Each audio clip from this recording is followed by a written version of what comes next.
Me, but also you.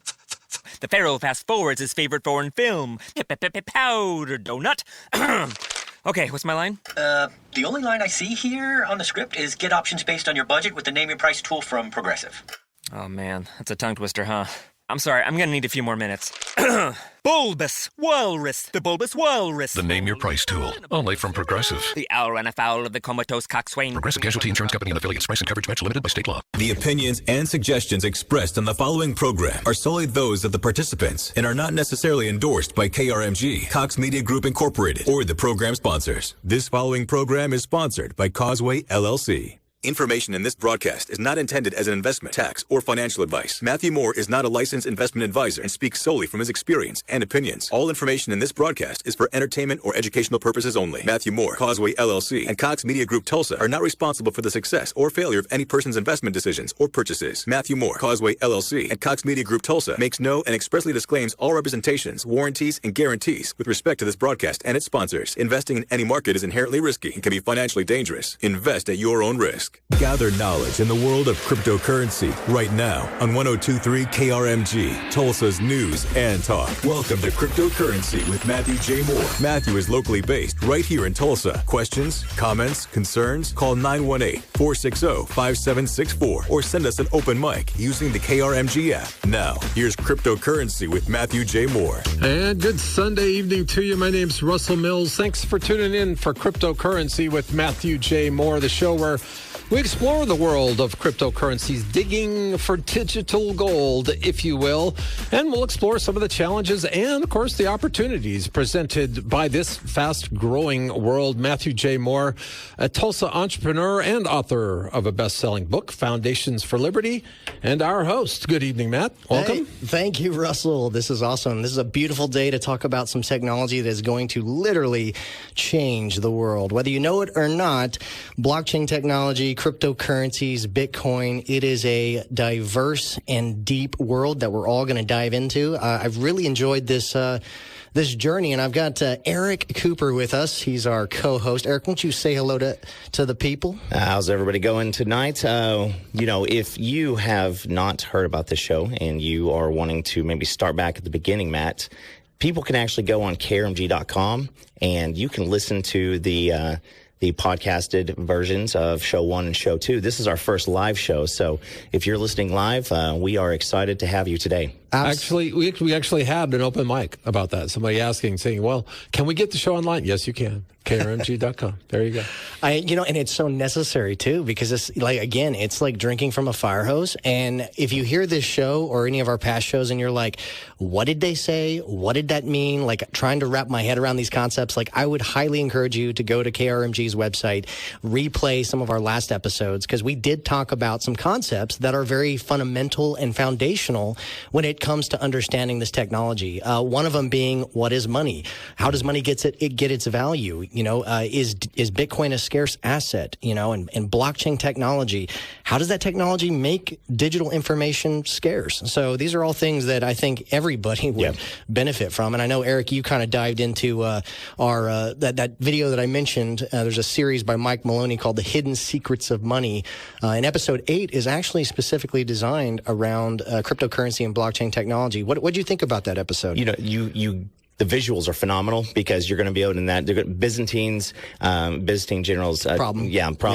So obviously, if you want to go in there and take a look at that clears up a lot of stuff for you. Also, the blockchain. If we'll talk about that a little bit more today, but yeah, it's terrific. Yeah, some people are audible, some people are visual learners. So I would highly recommend anybody who wants to have some visuals about how this technology works, be sure to check out that video on YouTube. It's Hidden Secrets of Money, episode 8. But today, I'm actually excited to kind of dive into this concept of the nature of Bitcoin. Like, it's been around for 12 years, so why hasn't the government tried to stop it? Why is it still around? Or have they? Yes. Or have they? Dun, dun, dun, dun. And can Bitcoin be hacked? And I know, Eric, last week we had Charlie Spears with American BitPower join us to talk about blockchain technology. And I'm going to give some thoughts on this topic as well. But I think Charlie's going to also join us again this show to talk about this. What were your thoughts with having Charlie on last week? Did he come at it from a different perspective than what I had shared with you? Yeah, I mean, he's a little bit more into the mining aspect of it, and so from the philosophy and then the technology also. He's not joining us today in studio. I don't know if he's going to be on the cow pasture, where they're mining. But let's find out. You want to bring him in? He's Charlie. We will definitely ask him that. Are you there, Charlie? Yeah, I'm here, guys. Glad to be back on the show. Really cool to do a second week in a row. Yeah, absolutely. Well, and it was funny. We were talking about cow pastures and technologies. Might want to explain the cow pasture part. Yeah. Yeah. Why don't you give everybody a reference? I'm with American BitPower. We are a cryptocurrency mining operation, and last week I mentioned how one of our locations is out actually in a cow pasture. So I like to say we're both on the digital and agricultural frontier.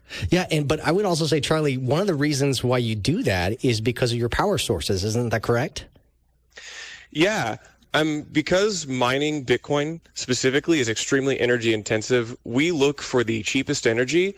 And right now, the cheapest energy is where no one else needs it. So right now, natural gas out in the field or stranded energy, that's perfect for us. We can hit two birds with one stone, make somebody more money off of their gas and lower our operating cost. Yeah, that's exciting because it's definitely going to change the game for mining, especially in America. And I think it's important for Americans or America in general to get on top of the whole mining operation or the mining game because I think... And potentially really important for Oklahoma. Yes. Right? And that's one of the reasons that attracted me to this show at the very beginning, Matthews, because you're talking about we could be like a hub for this kind of activity, and Tulsa could stand to truly benefit if it is adopted and understood. Right, yeah. I mean, you're talking about new money, new talent, new companies, new technology, and so I actually in 2019 played an important part in trying to help author some of the first pro-cryptocurrency legislation here in Oklahoma, trying to create a friendly environment, and we'll probably cover that a little bit more in some future shows. But I think it's important for us as a community to learn about this and what this industry can offer our state and our city as a whole. In talking about cryptocurrency and talking about this and this new technology, it's like, every time something new comes around, we're kind of scared about it, or maybe we got questions about it. We just don't understand it.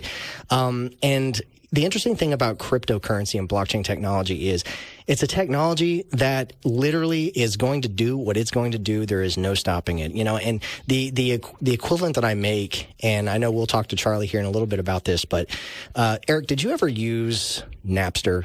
I know this might be a little Napster, LimeWire. LimeWire, Napster, absolutely. I know the University of Oklahoma's internet connection was downloading some music for me back in the day. Yes, accidentally. Yeah, I mean, I did not because I did it right. Right. Yeah, it's funny because whether regulators like it or not, with something like Napster, it was able to be shut down because it had a central point of failure, and then eventually you had things like BitTorrent that came out. And people were actually sharing files amongst each other. Peer-to-peer, right? Kind of hard to shut that down. In other words, if it's my computer talking to some guy in Nebraska or Hong Kong's computer, shut that down when there's 8 million of those conversations going on. Yeah, right? Metallica did not like that. Well, they were the ones who shut down Napster. They couldn't do much about BitTorrent, which I think is Matthew's point here, right? Right. Yeah, no, that's my point is, what's going to happen with blockchain technology is it's going to create this level of accountability, this level of competition in monetary policy, in money, and the exchange of value. And whether governments like it or not, it's hard to stop, if not completely impossible. Sure, they can slow it down. They can throw a wrench in everything as far as the on and off ramps. But there's really no way to kill this technology when it's a peer-to-peer decentralized ledger system that everybody can just download a piece of software and participate in. It's fascinating to see what actually some officials have been saying about this. Surprisingly, I actually have seen in the last few years more positive affirmations about the technology and about Bitcoin than I have negatively, because I think what people are starting to realize is, wait a minute, if we don't do anything, like as far as it's just going to go around us. Like, we need to get on this bandwagon. It's posturing right now. Right. If we can't beat it, we need to join it. And I actually have a couple of statements from some individuals within the American government that I think people would find very fascinating. Some of these are direct quotes, but you've got U.S. senators like Cynthia Lummis, which is from Wyoming. She's a U.S. senator. She actually owns Bitcoin, and she made a statement recently that she finds that Bitcoin is a good store of value, that Bitcoin fits the bill of a store of value, and she has confidence that it will be an important tool in the future. Then you had the comptroller of the currency, Brian Brooks, during the Trump administration. Basically, he gave banks permission to use Bitcoin as a settlement layer and to become custodians of these assets. Blockchain technology, this is what he said. He said, blockchain technology is to the financial system what the internet was to the post office and libraries. So that's an interesting take on that. The former SEC chairman, Jay Clayton, he said, cryptocurrencies are here to stay, and we should not be fighting it. If we fight it, it will go around us. That's a direct quote. Congressman Patrick McHenry, who is the ranking member of the House Financial Services Committee since 2019, basically said, there is no capacity to kill Bitcoin. Even the Chinese could not kill Bitcoin with their firewall and all of their efforts. It's here. Like, right. You've also read recently, NFL player, I think his name's Sean Culkin. He says, hey, I want some of my salary. Russell Okung, Oklahoma State fans, offensive tackle, he still takes half his salary and puts it into Bitcoin. So it's here. All right, gentlemen, let's go ahead and take a quick time out. And I'll tell you, and I said it on one of the earlier shows, everybody I talk to about this show goes, Bitcoin, where can I hear that? Well, you're hearing it right now on 102.3 KRMG, Tulsa's News and Talk. We are live and local in the big city, and we'll be right back after a quick timeout. You're listening to Cryptocurrency with Matthew J. Moore on 102.3 KRMG.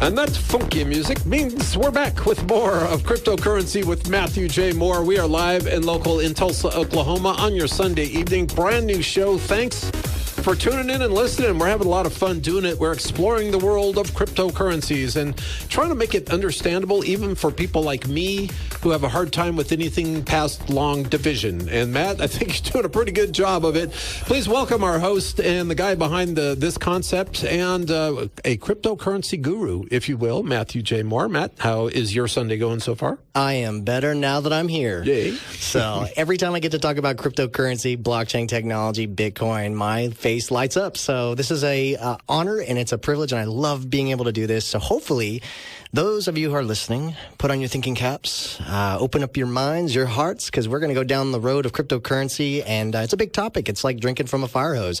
We talked about some of the core concepts, money and blockchain technology, how it creates digital scarcity, how this is the first technology in human history that allows for something to be digitally scarce, which is very unique for people to even conceptualize. Of course, we're so used to copying and pasting. So, distributed ledger technology, I think, is going to change a lot.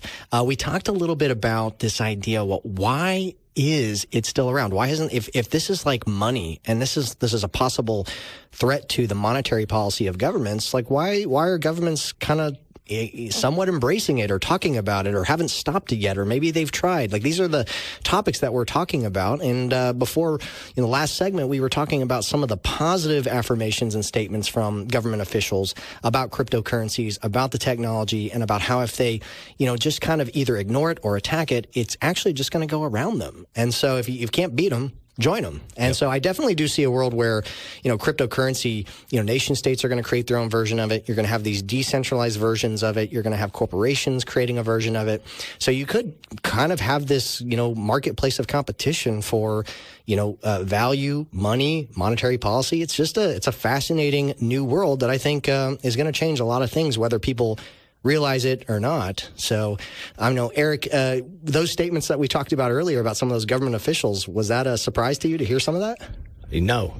You got it's like I said, it's here. People are doing this. They're jumping in, and the governments are going to have a decision to make. Do we stand against this with zero capabilities, or do we help embrace it and then hope that somebody invites us into the tent? So, or ignore it and hope it goes away. And that's really, and I think what you're saying is that's no longer an option. No. Right. Yeah, no, because the time to have killed Bitcoin or to compromise the network is in its infancy. Because when a blockchain is in its infancy, it's prone to 51% attacks. The amount of computing power that it takes to secure this network is not quite as much as what it is today. I mean, just in 2014 alone, the computing power of the entire Bitcoin network was greater than the top 500 supercomputers combined. And it's only grown exponentially since then. And Charlie Spears, who's with us today, which we'll talk to here in a minute, he's with American BitPower. He's in the mining side of the industry. And he mentioned to us last week that, you know, if Sweden wanted to compromise the network for 10 minutes, like the whole country of Sweden would have to divert its entire power energy sources in order to do it. And so you'd have to shut down complete sectors of the grid. So it's really fascinating. And, you know, when we talk about some of those politicians and those government officials making those statements, you know, I think it's also interesting to see the corporations. Yeah. Because the corporations are putting this stuff on their balance sheet. They're making products and services around it. And, you know, if you're political or not, you know, the truth is these corporations, you know, they, in an indirect way or direct way, however you want to see it, they influence a lot of these politicians, you know, with the fundraisers and the money. Well, and money. I mean, hello. And there was an IPO, was it last week or the week before? 2 weeks ago, yeah. Coinbase? Of Coinbase, which is not a cryptocurrency. It's a company that trades, right? It's an exchange. Yeah, cryptocurrency exchange. And I'm telling you, folks, somebody like left the room, the 17th richest guy in the world.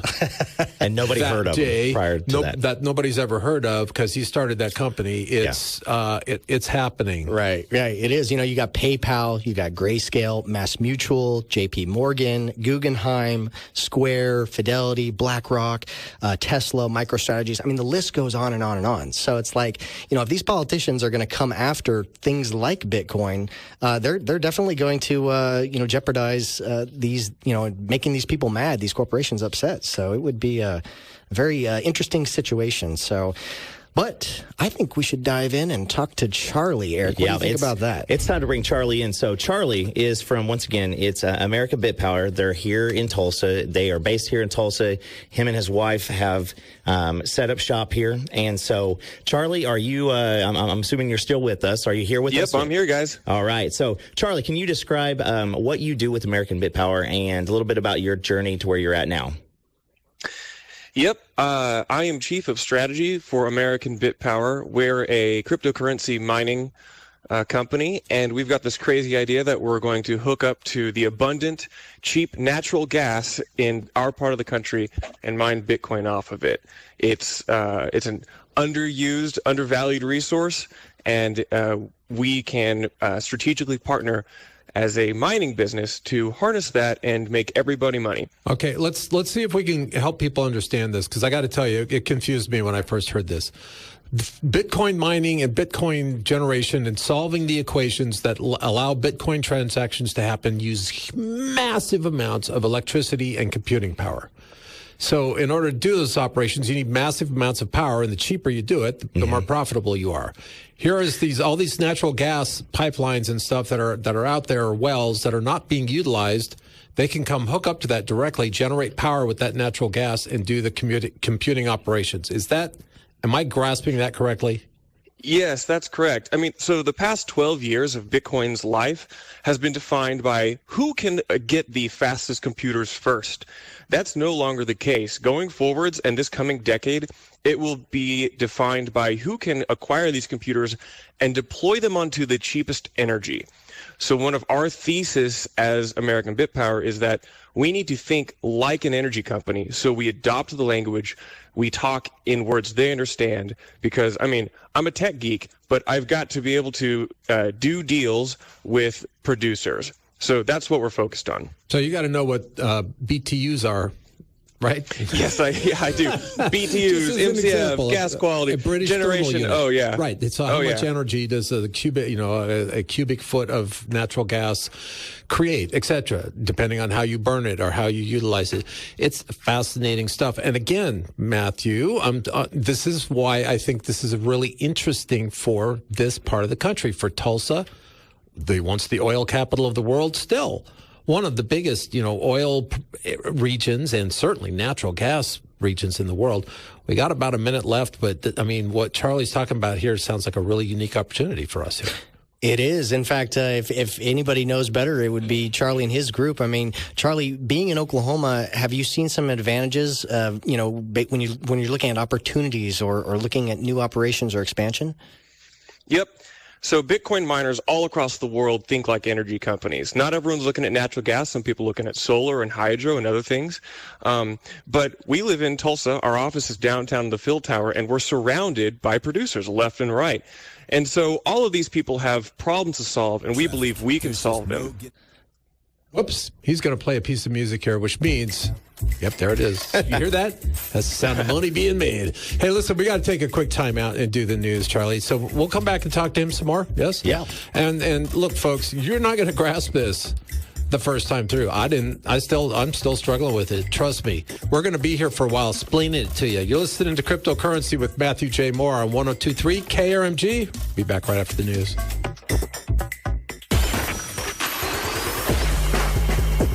Welcome back to Cryptocurrency with Matthew J. Moore. We are live and local in the big city of Tulsa, Oklahoma on a Sunday evening. My name is Russell Mills. Thank you for tuning in. We really do appreciate it. And, I think, Matt, we're going to have people start to make this appointment listening because everybody I talk to says, wow, a show about Bitcoin and cryptocurrency? Where can I hear that? Well, right here, right now. But, by the way, if you do miss it, or as we were mentioning earlier, if you want to go back and listen to it again, because some of these concepts, it takes a couple times through to get them, I'm with you. All right, so we put every one of these shows is going to be online at krmg.com. Look in the on-demand section. You'll see Cryptocurrency with Matt J. Moore. Click on that puppy, and there they are. And now let me bring in our host, Matthew J. Moore. Matt? Thank you, Russell. And if listening to the episodes is not enough for you, and maybe you are highly interested in learning more, or maybe you want somebody to hold your hand as you go through this space, and you're looking to get into it, you can go to my website at mattjmoore.com. That's Moore with 2 O's. I've got a lot of videos, seminars that I've done in the past, and I've got an Amazon best-selling book, Foundations for Liberty, which actually the second half of the book talks about the monetary system and the problems that Bitcoin is trying to fix or answer. So very good background information. So if you're interested in that, I would encourage you to go check out the website, mattjmoore.com. But today we are talking about the topic of governments and corporations, and why is Bitcoin still around? Why is blockchain technology becoming a thing? Why haven't people tried to stop it? Has it been hacked? These are all questions that are commonly brought up when I have conversations with people. And today we've got Charlie Spears with American BitPower, which is a cryptocurrency mining operation here in Tulsa, Oklahoma, in downtown. So they're doing some phenomenal stuff here in the city and in the state. But I would like to actually go ahead and bring Charlie back on. Charlie, are you here? Yep. Hey, guys. Hey, thanks for joining us again. This segment, I'm super excited because I've got some fun questions to ask you. A lot of times we hear people getting their Bitcoin hacked, right? Okay, so people think that Bitcoin's blockchain got hacked, but in reality, it wasn't the blockchain itself, the distributed ledger, wasn't that. It was actually the way that they were managing their private information, their internet security. They were just being careless, or maybe they left their cryptocurrency on a centralized exchange, which is a central point of failure. But what are your thoughts on that when you hear people talk about or ask you the question, hey, doesn't Bitcoin get hacked all the time? I heard about that. Yeah, when a bank gets robbed, we don't say the dollar itself is fundamentally flawed or got stolen. It's that bank which had an issue or something, and that's what a lot of these hacks are. Or there's also a situation where to own your Bitcoin, you essentially have a password or a private key, and if you aren't able to guard that, or if that gets exposed, someone else can access that Bitcoin. So often when we say Bitcoin was stolen, they're talking about like password management or a centralized exchange being hacked. And Charlie, Matt brings up Mike Maloney, and he talks. He has a video series, and he talks about you could actually put your public key up on a billboard and you're completely safe. You just got to protect your private key. Oh yeah, I love to put my public key on a billboard because people would send me Bitcoin that way. What do you call As Lamar? long it's kind of like if you own your private key, that's kind of like owning the key to your house. Everybody sees the address on the house and they know where to go find it and they can see what's inside. But if you own the key to the house, you are the owner of the house. It's a very similar analogy to what goes on with owning Bitcoin. Can I ask a question just out of left field, which is if I forget my password or lose my password, am I just out of luck? Oh, man, yeah. That happens to a lot of people. There's a lot of famous news stories about that. But I would say this. You know, you think about the internet back in the 90s, like it was really hard to use. You kind of had to use command line, and it was very arcane and difficult to access. But when Netscape and the browser came in, it allowed normal people to interact with the internet in a healthier, more dynamic way. We're seeing things like that happen with the entire Bitcoin and cryptocurrency ecosystem. Better ways and more user-friendly ways to manage your key. So instead of writing it down on a piece of paper and putting it under your bed, now you can split into 3 or 4 parts and kind of access it like nuclear launch codes. And there's specific companies that are built to facilitate that. So I'm bullish on that happening less and less. And I also think that's one of the reasons why you had things like the comp controller of the currency basically giving banks permissions to be custodians of this, because there's going to be a lot of people out there that don't want to be they don't want to be their own custodian. They don't want to manage this private information in order to keep their money safe. But, the option's there. You can be sovereign over your wealth. Eric Cooper, he's our co-host of the show with me today, but it's so fun to have you along, Eric, with this ride, because we had conversations about banning Bitcoin. And maybe you heard Charlie mention it in some of our past conversations, but you probably definitely heard me talk about it.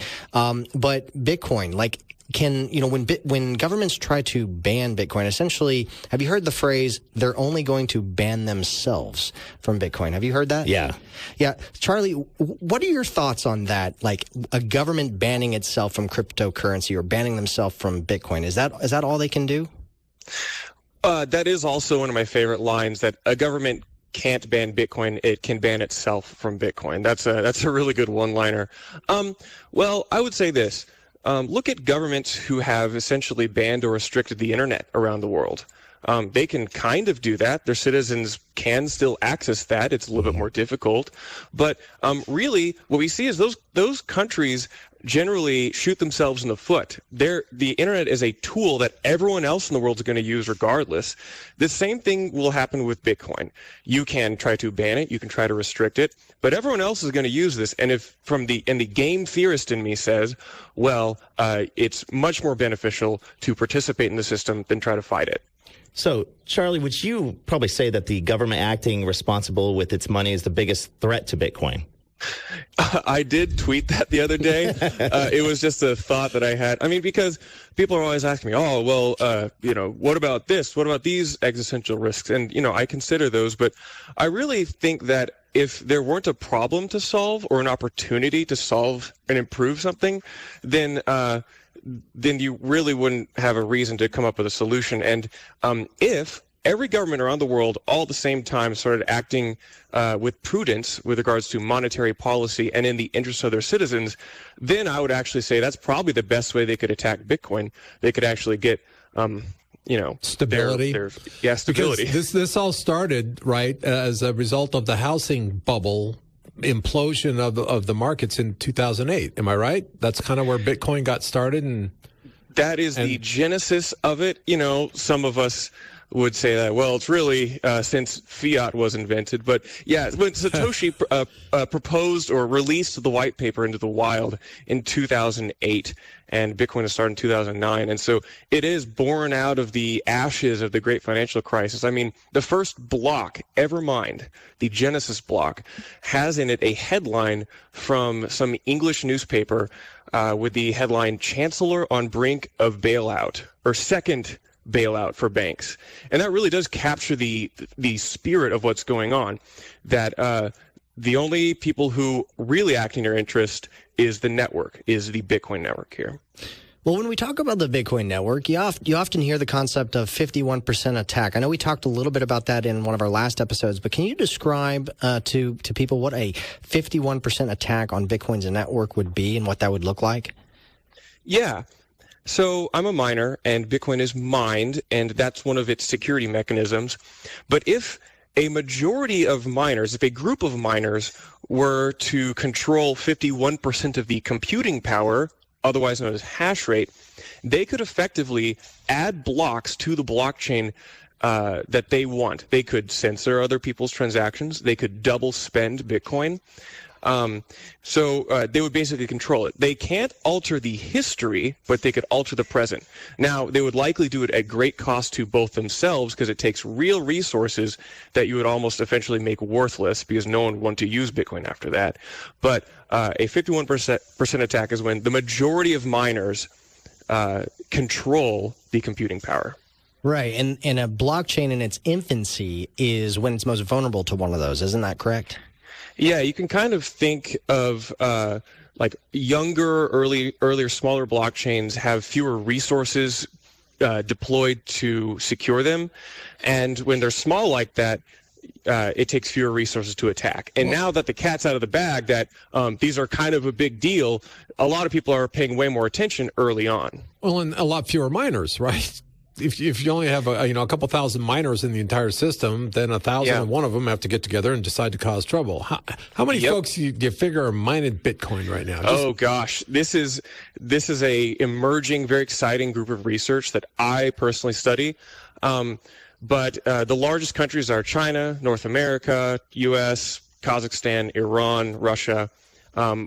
These are all major players in the international Bitcoin mining network. Right now, about 15 gigawatts goes into mining Bitcoin. That's about the size of Sweden, as Matt said. And or you can think of it as that's about the size of all of the washers and dryers in the U.S. Well, I think it's fascinating because, we talk about national security, and we've had these conversations before, Charlie, and the people over there at American BitPower, it's actually in America's best interest to incentivize Bitcoin mining. There was a lot of fear and FUD about China having this large portion of Bitcoin mining in China, but that was recently kind of debunked by the latest power outages. Isn't that correct? It certainly seems to be that way less mining happens in China than we thought. We saw a very interesting event happen a couple weeks ago with some major outages of power plants in a certain region, allowing us to have like a real-world empirical test case to evaluate where hash rate, that is the computing power and miners, where hash rate exists around the world. And it suggests that way less happens in China than we thought, which is optimistic. Well, Charlie, we are going to probably have to cover this in the next segment, but we talked about a little bit. Can you explain once again, governments, they're probably not going to be able to shut this down, but they're going to be able to do a little bit more to make it harder to use Bitcoin, kind of like Napster and LimeWire. Can you touch on that real quick as we right before we head out? Yeah, so they certainly can, and they can make it difficult. They can restrict on-ramps to converting your dollars or fiat to Bitcoin. They can surveil it very closely and restrict you from interacting with other financial, the rest of the financial system. So they can make it difficult. But you really kind of just have to shut off the internet if you want to completely ban it. And even then, we've got satellites that are actual Bitcoin nodes that you can connect to and connect to the Bitcoin network. So they'd have to control the skies too. Yeah, it's like bailing out the ocean with a teaspoon. It ain't gonna happen. So I think is the point these guys are trying to make right now. Hey, you're listening to Cryptocurrency with Matthew J. Moore. Yeah, we're live and local in Tulsa. We'd like to see Tulsa become a leader in what is going to be a game-changing industry. Take my word for it. I'm Russell Mills. We'll be back with more of Cryptocurrency with Matthew J. Moore after a quick timeout. You're listening to 102.3 KRMG, Tulsa's News and Talk.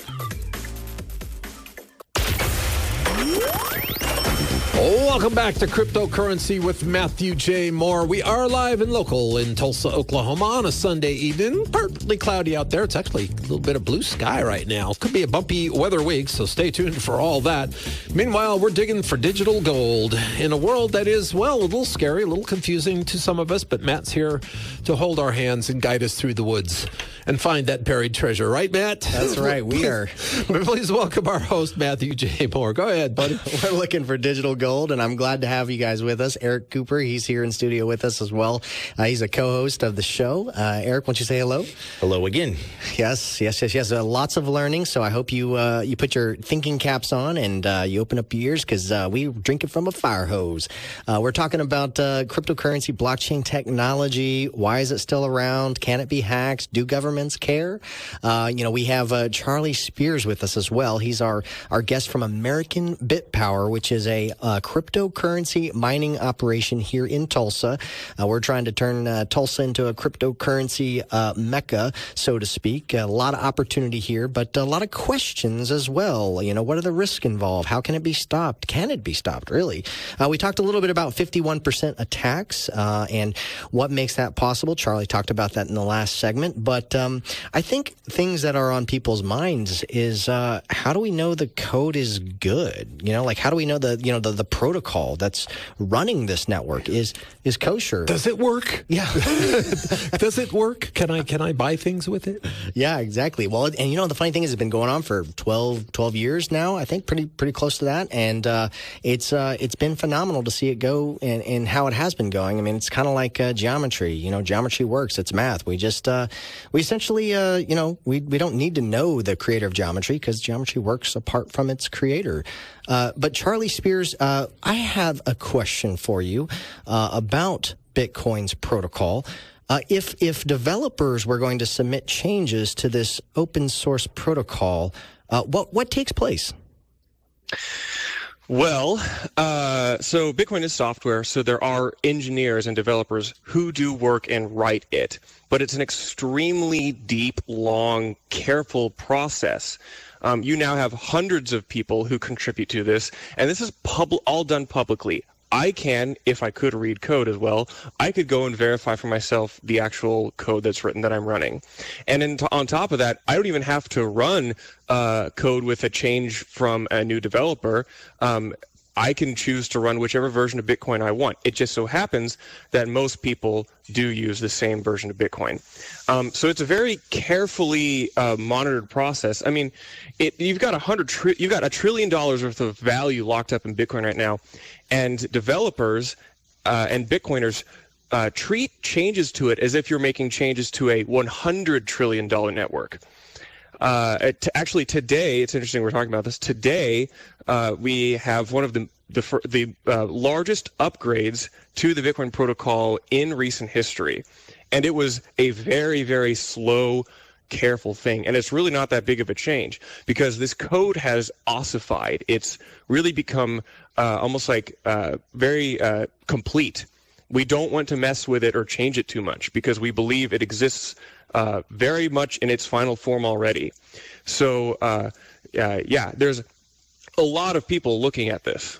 And Charlie, it's not like I can grab my favorite criminal buddy of mine, grab a Dell and hack the network, right? Like in order for the Bitcoin protocol to be compromised, 94% of the network has to adopt this faulty code. So what's that vetting process look like and the likelihood of this happening? Well, so the nodes, the people who run the computers that look and verify, that's different than the miners, we choose which software we're going to run. And so you would basically have to inject secretly bugs into the code that pass intense scrutiny from hundreds of people, all of whom are just obsessed with studying and verifying that this thing works. And then you'd have to get everyone who runs nodes to run your version of the software. And we've seen this kind of thing happen, maybe not in a hack sense, but we've seen people differ ideologically on what Bitcoin should look like. Kind of like you can think of like the original Bitcoin white paper as like the Declaration of Independence, and now you have and it's almost like the Constitution, and you can make amendments to it, but the core of it still maintains. But there are people who view things differently, and they're free to go write their own codes, but most of us will say, well, we believe these core values, and we're going to run this version of the code. It's like true democratization of monetary policy. Wouldn't you agree with that statement? Yeah, it's very egalitarian, equally accessible to all, and neutral. Bitcoin does not care who you are, if you're a criminal or a government or anything, which is which a lot of people are critical of, but I think that's also very exciting. Well, if these concepts are making your head blow up, or essentially you got a lot of questions and you want to learn more about this, I would encourage you, Charlie, what's the website people can visit your company? AmericanBitPower.com. Yes, and mattjmoore.com is my website. I've got a lot of educational materials on my YouTube channel, so if you go to my social media links and whatnot, you can basically listen to what I've been saying for many, many years, and I'm sure Charlie's been saying this. Actually, Charlie's been in this much longer than I have. Yeah. I mean, we say, like Matt says, it's like drinking from a fire hose. So I say I have 100 years of experience in Bitcoin. You must not be very thirsty then. You should be fully satiated water-wise. I'm teasing. I'm going to give you those websites one more time, folks. Jot them down. mattjmoore with 2 O's.com or AmericanBitPower.com. Heck, check them both out. And then come back next Sunday for more of Cryptocurrency with Matthew J. Moore on 102.3 KRMG. Me, but also you. The Pharaoh fast forwards his favorite foreign film, Powder Donut. Okay, what's my line? The only line I see here on the script is get options based on your budget with the name your price tool from Progressive. Oh man, that's a tongue twister, huh? I'm sorry, I'm gonna need a few more minutes. Bulbous Walrus, the Bulbous Walrus. The Name Your Price tool, only from Progressive. The owl ran afoul of the comatose coxswain. Progressive Casualty Insurance Company and affiliates. Price and coverage match limited by state law.